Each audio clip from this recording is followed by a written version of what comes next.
तो आप हर समय इस साइकिल को ध्यान रखें कि आपको न्याय सतत ध्यान में बना रहना, न्याय के प्रति निष्ठा, फिर उसके लिए संबंध क्या है जिसमें हम न्याय कर रहे हैं, तो उस संबंध में जो निहित अपेक्षा है उसको हमें पहचानना है। इसीलिए संबंध को पहचानना है, संबंध में जो प्रयोजन है, पर्पस है, उसको पहचानना है, मूल्यों का निर्वाह करना है और फिर अपन को मूल्यांकन में करना है कि हम सही कर रहे हैं, है ना। तो उसका रिजल्ट क्या होगा? उभय तृप्ति। ठीक है, this cycle will go on and on and on, है ना। इसी से अपन हर संबंध में तृप्ति की तरफ जा सके। एक ये, फिर दूसरा ये कि जो एक मिनिमम अपेक्षा है हर संबंध में, कि सम्मान, विश्वास और स्नेह, है ना। तो उसमें अभी तक के अपना क्या हो रहा था?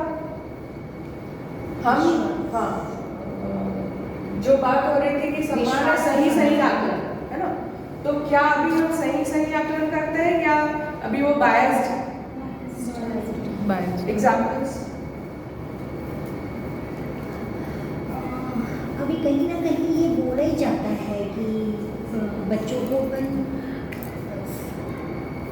तुलना कर ही देते हैं कहीं ना कहीं पे कि उसको देखो वो ऐसा कर रहा है या उसको, और कोई नहीं, अगर आसपास के लोग नहीं तो अपन जो सक्सेसफुल जो अच्छा, एक चीज़ ये मेरी डाउट भी है कि एक चीज़ कभी जैसे मैम ने कहा, भाभी जी ने कहा कि आकलन नहीं करो, तुलना नहीं करो, लेकिन जो सक्सेसफुल है जब अपन उदाहरण देते ही हैं, सक्सेसफुल कैसे कहेंगे पहले? जैसे नहीं, जो अचीवर्स हैं, जो अचीवर्स, हाँ, किसको आप अचीवर्स जो हैं, जैसे कई साइंटिस्ट हैं, जैसे श्री अब्दुल कलाम जी हैं, पीछे अगर उनको उदाहरण देते हैं बच्चों को कि देखो उनको देखो, विवेकानंद जी हैं तो उनको हम उदाहरण देते हैं कि भाई उन्होंने ऐसा किया था, वैसा किया था। तो ये अंतर क्या है दोनों में, एक तुलना देना और उदाहरण देना, इसमें क्या अंतर है? ठीक है, तो अभी हम अचीवर्स को भी, अचीवमेंट को अपन कोई ना कोई हमने एक उसका वो बनाया है ना कि किसको हम अचीवमेंट कहेंगे। ठीक है, फॉर एग्जाम्पल हम हाईली क्वालिफाइड पर्सन को वैल्यू कर रहे हैं, है ना, और पर्सन, हाँ, सक्सेसफुल को कर रहे हैं। तो सक्सेसफुल के पीछे भी अपन ने कुछ टैग लगाया है ना कि ये भाई बिजनेस टाइकून है इसलिए आप सक्सेसफुल बोल रहे हो, कोई ग्रेट लीडर है इसलिए आप सक्सेसफुल बोल रहे हो, क्या मतलब साइंटिस्ट है इसलिए बोल रहे हो। तो आपने कोई ना कोई चीज को वैल्यू करते हुए उसे सक्सेसफुल माना। किसी की आपने एजुकेशनल क्वालिफिकेशन को वैल्यू करते हुए उस पर्सन को सक्सेसफुल माना, है ना। कोई हो सकता है कि सिंगिंग में या डांसिंग में कोई एक्सेल कर रहा है, तो आपने उसकी सिंगिंग या डांसिंग स्किल को वैल्यू करते हुए उस पर्सन को सक्सेसफुल बोल दिया, है ना। कोई लीडर है, वो बहुत लोगों को, बहुत उसके फॉलोअर्स हैं और बहुत सारे साल तक उसने शासन किया है, तो आपने उसको उस बेसिस पे सक्सेसफुल मान लिया। किसी ने कोई अच्छी बात मानव जाति तक फैलाई है, तो उस आधार पर आपने सक्सेसफुल मान लिया। तो आपने कोई चीज को वैल्यू किया, है ना। तो अब वही वाली बात में आ रही थी कि इसमें क्या हम बायस्ड है या हम हर एक पक्ष में हमारा ध्यान है? नहीं, हर एक पक्ष में ध्यान नहीं देता है। कोई जो प्रोफेशन में सक्सेस है उसी को सक्सेसफुल बोलते हैं, उनके पूरे स्पेक्ट्रम को नहीं देखते। जैसे आप बोल रहे थे सिंगर का ध्यान आया कि जैसे हनी सिंह है तो उसका वो बहुत सक्सेस है वो फील्ड में, लेकिन अगर उसका बैक देखें कि उसका नेचर कैसा है, उसकी आदतें कैसी है, उसके संस्कार कैसे हैं, उसका फैमिली में रिलेशन कैसा है, अगर वो स्पेक्ट्रम देखें तो नहीं बोलेंगे कि he is a fulfil person. तो एक पर्टिकुलर चीज़ को लेके ही सक्सेसफुल मानते हैं। ध्यान जा रहा है? ये हो रहा है कि नहीं हो रहा?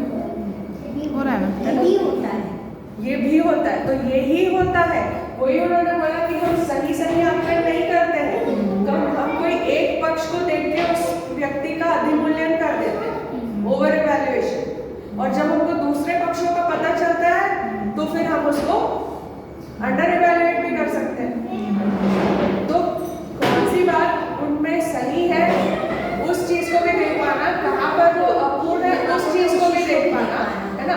तो आप अगर अपने बच्चे को कोई चीज बता बताना चाह रहे हैं, तो उस व्यक्ति का सही मूल्यांकन के बारे में आप क्या बोलोगे? बेटा जी इनकी ये बात अच्छी, हमें इसे ग्राउंड इससे बस। लो, और जो उसकी बुरी चीज़ है वो बात अभी बुरा क्या है वो उसको खुद से समझना है, हाँ। ठीक है ना? तो हम अभी क्या करेंगे, अगर अभी हम चाहते हैं कि हम सही मूल्यांकन करें, तो यही कि हमको जो अप्रिशिएबल लग रहा है, हमको जो हमारे में आए ऐसी चीज लग रही है जो अनुकरणीय है, जो है ना, इस तरह की चीजों को हम ले, ठीक है?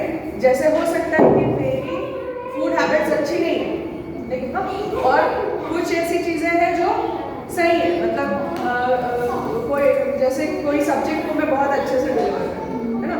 तो अब आपकी नीड क्या आती है कि वो सब्जेक्ट को आप भी समझना चाहते हो, तो you are listening to me, लेकिन आप मेरी वो चीज को तो अनुकरण नहीं करना चाहते जो सही नहीं है। फॉर एग्जाम्पल, जैसे मैंने बोला मेरी फूड हैबिट सही नहीं है, तो उस चीज को तो आप नहीं लेना चाहते, आप लेना किसको चाहते हो? वही जो लेने योग्य है, अच्छा की बात नहीं है, जो करेक्ट है, सही है, करेक्ट डिफरेंस। हाँ, तो अब क्या होगा कि अगर मैं सही मूल्यांकन करूंगी तो मैंने किसी पर्सन को टोटली रिजेक्ट भी नहीं किया है और मैं टोटली उसको फॉलो भी नहीं करती, है ना? यूजुअली क्या होता है, जो पार्ट हमें अच्छा लगता है और वो अगर मेरे लिए वैल्यूएबल है, तो अब मैंने उस पर्सन को एकदम ओवर एवैल्यूएट करके एकदम आइडियल मान लिया, है ना? और कभी क्या होगा कि कुछ पार्ट उसमें अच्छा भी है, लेकिन मैंने कोई एक दो गलती के कारण उस पर्सन को टोटली रिजेक्शन मिला, है ना?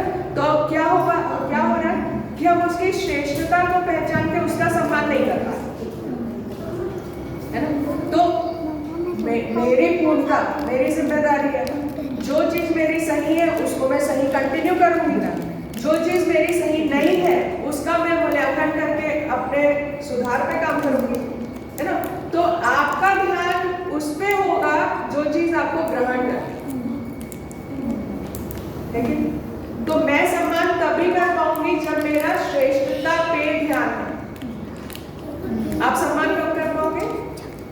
जो उनकी क्वालिटीज देखेंगे, जो बात उनमें श्रेष्ठ है उस पे ध्यान दूंगा तो हम सम्मान कर पाएंगे, ठीक है? तो ही अपन उस चीज को ले पाएंगे, नहीं तो क्या होगा, अरे वही चीज आपके बच्चे भी कर सकते हैं ना आपके साथ, उनको भी तो आपकी कमियां दिख ही रही होगी, उनको अध्यापिका जी की भी कमियां दिख रही है ना? अगर वो आपको इस चीज के कारण रिजेक्ट कर दे जो आपकी कमी है, तो आप कैसे होगा? संबंध में निर्वाह हो पाएगा? नहीं हो पाएगा, है ना? तो मेरे बेटा जी को भी पता है कि मम्मा जी भी इस चीज से जुड़े हैं, वो भी अपनी ग्रोथ के लिए अध्ययन कर रहे हैं, अभ्यास कर रहे हैं, प्रयास कर रहे हैं।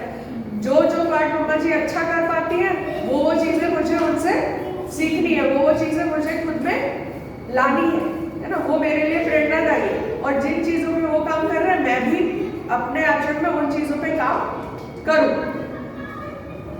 ठीक है? ऐसे ही हम भी पूरे हो पाएंगे और ऐसे ही हम पूरक भी हो पाएंगे, है ना?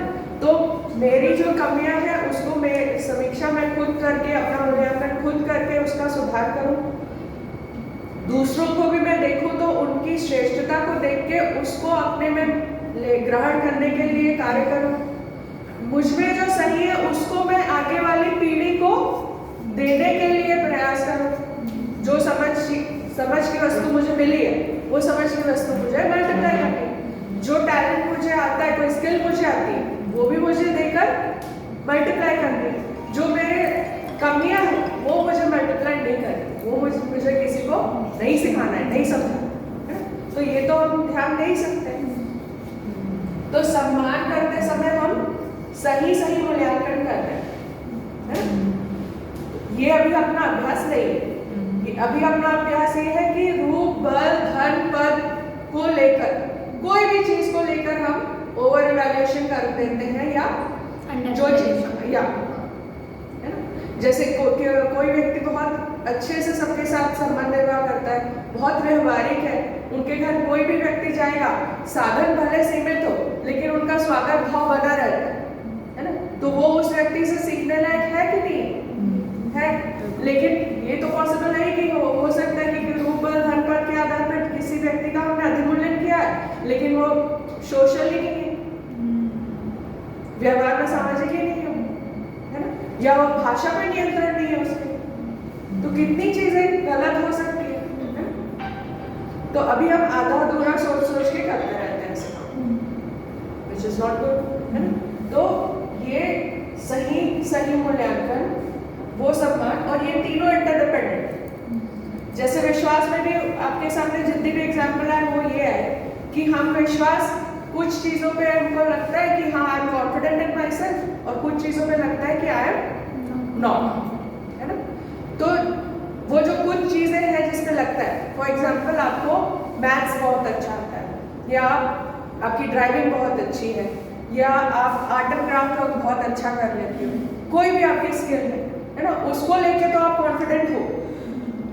लेकिन जीने के जितने आयाम हैं एज ए ह्यूमन बीइंग, मेरे जीने के जितने डायमेंशंस हैं, उसमें अगर मेरी स्पष्टता नहीं है, उसमें अगर मेरी क्लैरिटी नहीं है, तो मुझे स्वयं में विश्वास नहीं होगा, है ना? तो मेरे अंदर में विचारों में अंतर्द्वंद ना हो, ये मेरी नीड है। अगर वो हो रहा है, दैट मीन्स स्वयं में विश्वास नहीं।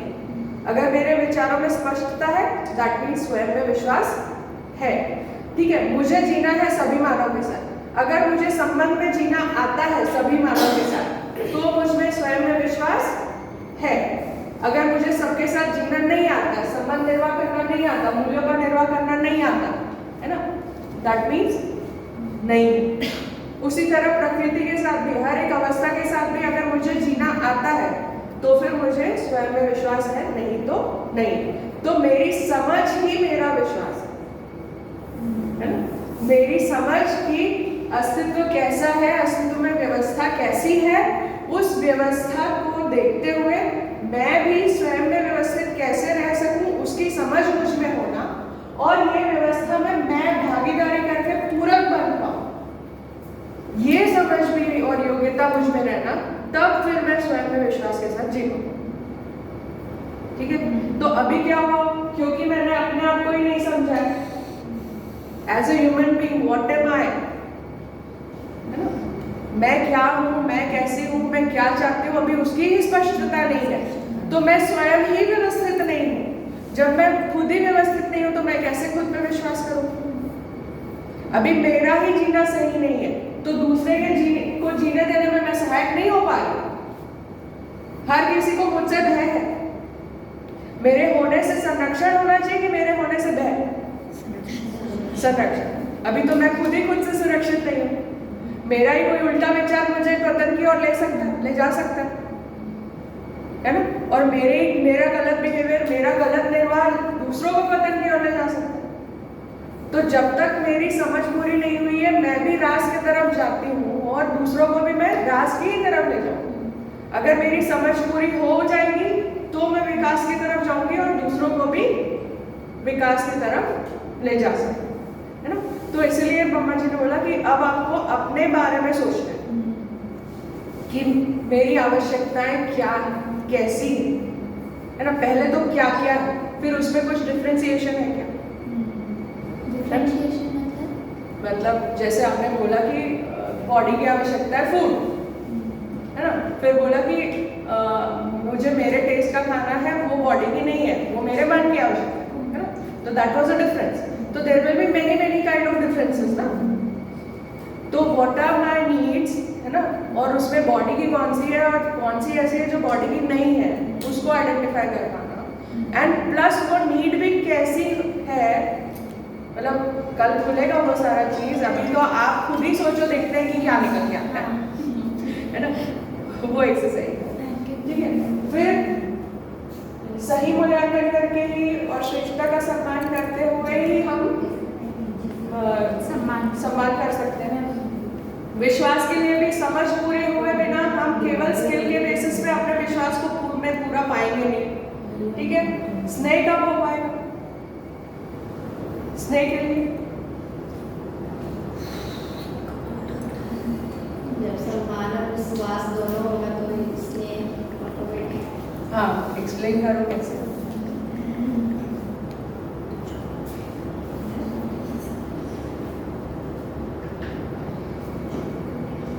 हाँ, आप बोल सही रहे हो, बस आपको थोड़ा सा एलैबोरेट करना है। सेल्फ सेटिस्फैक्शन पे भी बेस्ड होगा कि आप खुद में अगर सेटिस्फाइड हो तो आपके अंदर से वो प्रेम, वो स्नेह निकलेगा, और वो जब अंदर से निकलेगा तभी आप दूसरों को दे पाओगे वो स्नेह। और वो अंदर कब आएगा? जब आपको खुद पे खुद का सम्मान आप कर पाओगे, खुद पे आप विश्वास करोगे, तो वो मतलब फ्रॉम द कोर आएगा।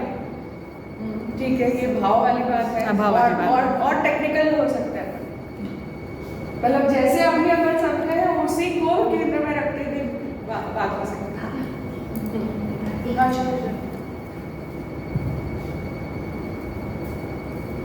जैसे कि हम खुद को भी सम्मान दे रहे हैं और हमें पता है कि हमें क्या करना चाहिए करके, जिससे हमें विश्वास भी आता है, तो उससे स्नेह होता ही है। मतलब कि एक बच्चा हो गया है, हम जान रहे हैं कि हमारी क्या क्या वैल्यूज़ है, हम जान रहे हैं कि हम उसे क्या समझाना चाह रहे हैं, तो इससे क्या होता है कि हम उनसे कोई एक्सपेक्टेशन नहीं रखते हैं, हम कोई लिमिट नहीं रखते हैं कि बच्चे मतलब कि ये सीख रहे हैं तो इतना तक के ही सीखे करके, जिससे हमारा स्नेह भी नहीं टूटता है और हम उनकी रिस्पेक्ट भी कर पाते हैं। ऐसा होता है, ऐसी मेरी सोच है वैसे तो। कल एक बात रखी थी ना मम्मा जी ने कि अगर हमको प्रोसेस क्लियर है और फ्रेमवर्क क्लियर है, एज वाइज सब चीज़ है ना, कि कब क्या चीज़ ग्रहण करेगा बच्चा और कब क्या वस्तु उस तक पहुंचनी है, तो हमारा धैर्य कभी भी टूटेगा नहीं, छूटता नहीं है और बना रहता है। ठीक है ना। एक तो ये हुआ कि बच्चे के साथ, क्या बड़े के साथ हम ऐसा धैर्य रख पाते हैं? नहीं रख पाते। तो वहां पर स्नेह होता है क्या? नहीं। बच्चे के लिए अपने को पेशेंस आ जा रहा है, बड़ों के साथ नहीं आ पा रहे हैं, उसका रीजन ऐसा लगे कि अब तो उनको करना ही चाहिए, ये चीज़ तो होनी ही चाहिए, वो तो पता ही है उनको कि कब क्या करना है। वो बड़े हैं तो वो तो कर ही सकते हम हैं। बच्चों का रहता है कि एक हमारे अंदर भी बिलीव रहता है कि नहीं अभी नहीं सुन रहे, शायद 100 या 200 टाइम में तो सुन ही लेंगे, और बड़ों का ये रहता है कि नहीं ये तो ऑलरेडी इतने समझदार हैं, इनकी मेंटलिटी तो ऑलरेडी बन चुकी है। अब समझदार किसको बोलेंगे? बात होता ज्ञान विवेक ज्ञान संपन्न। मतलब हम तो अपने- क्या उम्र बड़ी होने से हम ऐसे हो गए? नहीं, एक क्या? मेंटली रहता है ना कि हाँ। एक मेंटली विश्वास रहता है कि हाँ इन्होंने तो बहुत एक्सपीरियंस कर लिया, अपनी ज़िंदगी जी ली है, तो ये तो कर ही सकते हैं वाली बात निकलती है। फिर वैसा भी होता है, वैसा भी सोचते तो हैं। कभी हम एज के कारण बड़ों का सम्मान कर दे रहे हैं, एज के कारण, और कभी नहीं कर पा रहे, तो सम्मान की निरंतरता नहीं है और स्नेह की भी नहीं होगी। अब इसको कैसे करें?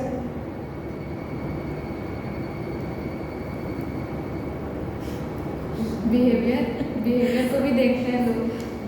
अल्टीमेटली सुधार खुद में ही करना है कि हाँ वो बड़े हैं, यदि नहीं भी समझ रहे तो ठीक है हम समझ लेते हैं, यदि वो रिस्पॉन्स नहीं भी कर रहे तो हम मतलब अल्टीमेट हमको ही सुधार करना है अपने आप में, हमें अपने आप को बदलना है। सम्मान करने फिर से अपन में सम्मान में लौट के आते हैं। सम्मान करने में डिफरेंस मेरे हिसाब से इसलिए आता है क्योंकि हम देखते हैं कि उन्होंने हमारे लिए क्या किया है। अगर किसी ने हमारे लिए कुछ किया है तो हम उनका सम्मान ज़्यादा करते हैं, और कोई अगर ऐसा है जो हमारे लिए कुछ किया ही नहीं है उसने, तो फिर उसका सम्मान करने में हमको डिफ़िकल्टी होती है कि उसका सम्मान कैसे करें हम, जब उसने हमारे लिए कुछ किया ही नहीं, उसने हमारा तो सम्मान कभी किया नहीं, हमको कभी स्नेह नहीं दिखाया, तो हम किस चीज़ के लिए उसका सम्मान करें? ये तो अब वही होना है, ये जो स्नेह में जो बैरियर आ रहा है ना, वो इसीलिए आ रहा है क्योंकि अभी सम्मान वाला जो पार्ट है ना, सही मूल्यांकन वाला, वो अपना छूट रहा है बार-बार, है ना। जैसे जो बड़े हैं, है ना, सपोज हमारे ही माता पिता, तो उन्होंने हमारा पोषण किया ही है 100%, संरक्षण किया ही है 100%, जितनी उनकी योग्यता थी उतना उन्होंने किया, उनको उनके हिसाब से उस समय जो बेस्ट एजुकेशन थी वो उन्होंने हमें दी, उनके अनुसार जो बेस्ट आहार हो सकता था आपके शरीर को स्वस्थ रखने के लिए वो उन्होंने दिया, आपके संरक्षण के लिए भी वो जो कर सकते थे कि ये सारी चीजें जो अभी आप समझ रहे हो, आपको पता है कि आप भी अपने बच्चे के लिए पूरक नहीं हो पा रहे हो आज, है ना, क्योंकि आपकी भी अभी समझ इनकम्प्लीट है, तो आप खुद के लिए क्या चाह रहे हो? मैं चिंता कर पा रही हूँ उतने के लिए तो मेरा सम्मान करो, और उनके लिए क्या चाह रहे हो? क्या सोचते हो कि आपने ये नहीं किया, आपने वो नहीं किया, तो हम खुद के लिए तो ऐसा चाहते हैं, लेकिन बाकी सबका सम्मान करने के समय हम छूट जाता है। तो मैं खुद सम्मान चाहती हूँ लेकिन सम्मान कर नहीं पाती हूँ। मैं भी उनका सही आकलन कर नहीं पाती हूँ कि उन्होंने जो जरूरी था वो सब किया ही है, और जितनी उनकी योग्यता थी उन्होंने किया ही है। जो चीज वो नहीं कर पाए तो कुछ चीजें ऐसी रही होगी ना उनकी भी लाइफ में कि वो उन्हें ही नहीं थी, उनके ही पास नहीं थी, तो आपको कैसे मिलते, है ना? चाहे वो समझ वाली वस्तु थी, चाहे वो सुविधा वाली वस्तु थी, या हो सकता है कि कुछ चीजें हैं लेकिन उसको देने की योग्यता नहीं है ना। तो अब वही हो रहा है कि क्योंकि हम सही आकलन नहीं कर पा रहे हैं, इसलिए हम उनका हर क्षण सम्मान नहीं कर पा रहे हैं, और जब हम सम्मान नहीं कर पाते हैं तो हम स्नेह भी नहीं। तो सामने वाले की जो अर्हता है उसको देखते हुए मैं उससे अपेक्षा करूंगी तो मैं स्नेह कर पाऊँ। सामने वाले की अर्हता को समझे बिना उससे अपेक्षा करूंगी तो मुझे स्नेह नहीं हो, फिर मैं विरोध में चले जाऊंगी, द्वेष में चले, चाहे वो बच्चे हो चाहे वो बड़े हो, कोई भी, है ना। तो कैसे ये तीनों इंटरकनेक्टेड है उस पर हमको ध्यान देना है कि स्नेह नहीं है मतलब कहीं ना कहीं सम्मान नहीं, मतलब ये विश्वास भी नहीं है कि मानव जाति समझ सकती है और वो सबकी अपनी अपनी यात्रा, कोई चीज हमने इस टाइप पे अचीव कर लिया, कोई चीज समझ की वस्तु को हम सब everyone will take their own time, है ना। तो वो विश्वास होना चाहिए मुझ में। अगर मुझे ये सारा व्यवस्था का क्रम समझ में आ रहा है तो मुझे ये भी समझ में आना चाहिए कि कोई वस्तु हो सकता है कि हम जो लोग एक्सपेक्ट करते हैं उस टाइम में समझ लेंगे, और कुछ हो सकता है जो बाद में समझेंगे, ज्यादा समय लेंगे। क्यों? क्योंकि वातावरण में ही वो नहीं था, हमारी अध्ययन की वस्तु में ही वो नहीं था, है ना। जब आएगा उसके बाद तो हम उसमें निष्णान्वित हो ही जाएंगे। जैसे अभी तक की शिक्षा में तो ये सारी चीजें आई नहीं थी, शिक्षा में तो अभी आई है। मानव का स्वभाव धीरता वीरता उदारता है, ये शिक्षा में चेतना विकास मूल्य शिक्षा के थ्रू आया, मध्यस्थ दर्शन के थ्रू आया, है ना। तो मानव का स्वभाव क्या होना चाहिए, मानव का आचरण क्या होना चाहिए, है ना, ये सारी बातें अभी तक परंपरा में थी ही नहीं। अच्छी बातें होगी, शिक्षा विधि से नहीं थी, है ना, कि it can be taught on black board और व्हाइट बोर्ड, है ना। तो अब ये वस्तु आई है, अब ये वस्तु मानव जाति तक जाएगी, और शिक्षा में आएगी तो फिर ये पांचों व्यवस्था में भी आ जाएगी, और शिक्षा और व्यवस्था में आ जाएगी तो संविधान में भी आएगी। तो पहले मुझे मेरे आचरण में काम, और मेरे आचरण में काम करने के लिए मुझे सब कुछ समझ के ये स्थिरता, ये न्याय में मुझे निष्ठा लगे। तो ये सारा प्रोसेस जो है, जो मैंने बोला कि न्याय नियम है, इसको पकड़ना, फिर उसके लिए जो प्रोसीजर है उसको फॉलो करना, और फाइनली रिजल्ट को पाना, है ना। उसके लिए अभी हम नेक्स्ट स्टेप में क्या करने वाले हैं, चाहना अपने को पता चल गया, है ना। अब हम अपने आप को समझना शुरू करेंगे, मानव अपने स्वरूप को, क्योंकि अभी मेरी वो ही अंडरस्टैंडिंग इनकम्प्लीट है, ठीक है। तो now your focus will be on that, है ना। तो आपको जो मम्मा जी ने होमवर्क दिया है कि मैं क्या हूँ, मैं क्या क्या चाहती हूँ, मेरी आवश्यकता क्या है, और मेरी आवश्यकताओं की लिस्ट बना के उसमें क्या डिफरेंसेस क्या है और किस तरह का डिफरेंस है वो भी सोचिए। क्या बोला मैंने?